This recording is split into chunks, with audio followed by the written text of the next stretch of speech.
This is Josh Hart here for Seconds Out, here with Frank Warren post-fight. Frank, an electric night here in Liverpool.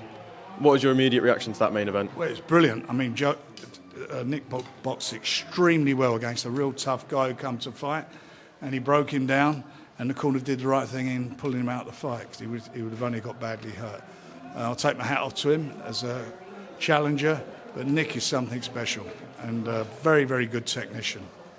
Boxed extremely well.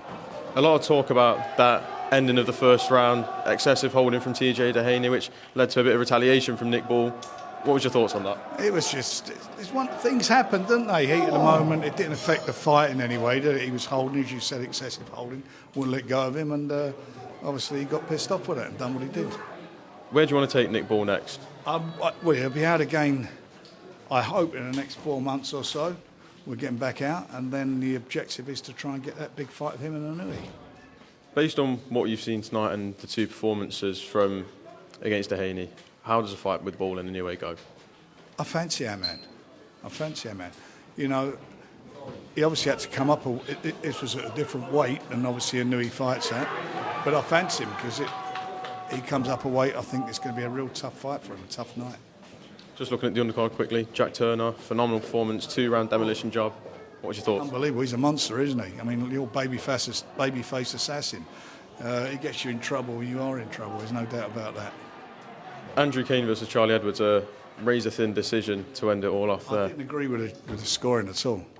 I didn't. I thought he won it, Andrew, and you know, that was one of them where you think styles are going to make a fight. It didn't. It didn't gel because Charlie boxes off the back foot, and that's what he did. It was hard to fight somebody who's, you know, he's an intelligent fighter. Don't get me wrong, but that was it was all pretty negative. That was negative from him. For Andrew Kane, it is a career biggest win, though. Where do you look at manoeuvring him to next now? That WBC silver does open a lot of doors. You know, as we all keep saying, styles make fights. You know, he won't be fighting too many people like Charlie. I think he's a bit of a one-off, isn't he? So, you know, he's an exciting fighter like Nick Ball. Andrew comes from a stable of fighters who, you know, have a similar sort of style. I think that we'll have him out on the same card probably as Nick, and we go from there. Would you look at an Anfield date next for Nick, just quickly? Yeah, I mean, I'd like to be doing that sometime next year, without a doubt. I mean, you know, there's...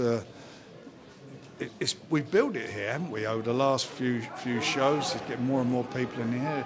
Atmosphere was unbelievable. People were here from the beginning to the end, and they all seem to enjoy themselves. Just lastly, what was your reaction to the £100,000 fine for Eubank Jr regarding the egg slap? I've got to be honest, it's, you know, you can't cry over, broken eggs? What can you do about it? Do you feel 100 grand is the fair call? I couldn't give a monkey's. Frank, thank you very much for your time.